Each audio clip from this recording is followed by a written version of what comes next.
requires 3 elements: a susceptible host, infectious agent, and a means of pathogen travel from source to host. What are infectious agents? Infectious agents are bacteria and viruses.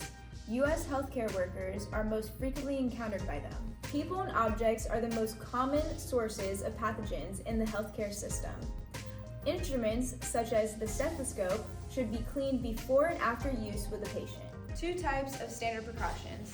Hand hygiene. Hand hygiene includes hand sanitizer. This is preferred in clinical situations. For this, you want to apply a generous amount and rub into your skin for about 15 seconds. Do not rinse. Hand hygiene also includes microbial soap on water. You must use this when your hands are visibly dirty, when you're working with known infections, or have used hand sanitizer multiple times. When washing your hands, you want to wash between 15 and 16 seconds.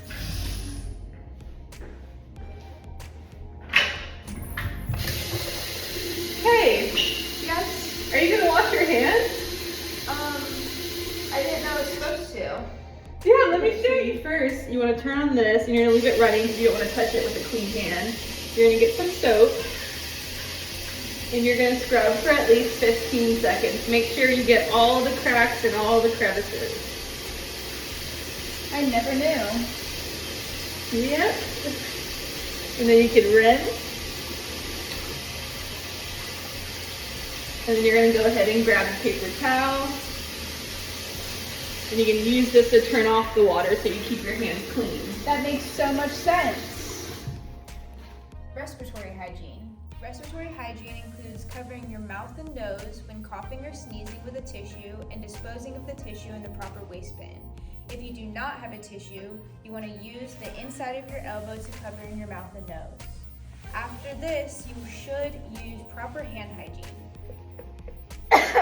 Hey, cover your mouth next time, or use a mask. In this video, we will be discussing the 3 types of means of transmission. The first being contact, second being droplet, and third being airborne. The first means of transmission is contact. Contact comes in 2 types, direct and indirect. Direct is from person to person, while indirect is from object to person. The second type of means of transmission is droplet. Droplet is pathogenic particles coming in contact with the host mucous membrane like the mouth. It is often generated by talking, coughing, or sneezing. The third means of transmission is airborne.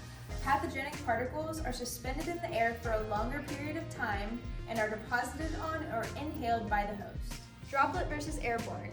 The particle size for droplet is 100 micrometers. The particle size for airborne is less than 5 micrometers. We go back over here to the safe distance of droplet is 1 meter. The safe distance of airborne is 10 plus meters. So what is PPE? PPE stands for Personal Protective Equipment. So contact PPE should be used in examples of MRSA, diarrheal illnesses, and open wounds. For contact PPE, you want to put on gloves and then a gown. You can change the gloves frequently as needed, and then you doff both of them as leaving the room. For droplet PPE, we'll use this in cases of the mumps and the flu. We will need a mask, but we do not need any gloves or a gown.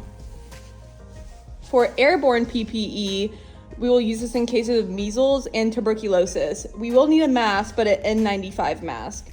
You also will need gloves, but no gown.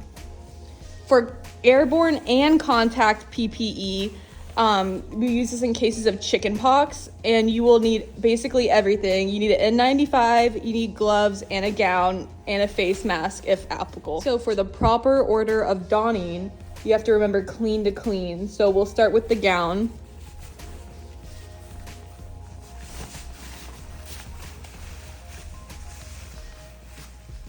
Then the face mask.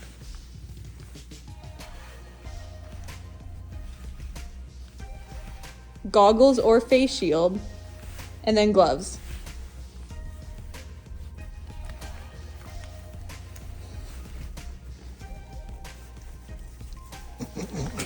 The proper order of doffing, remember dirty to dirty. So to doff, start with the gloves, then the goggles or the face shield, then the gown, and then the face mask. Remember to practice proper hand hygiene afterwards.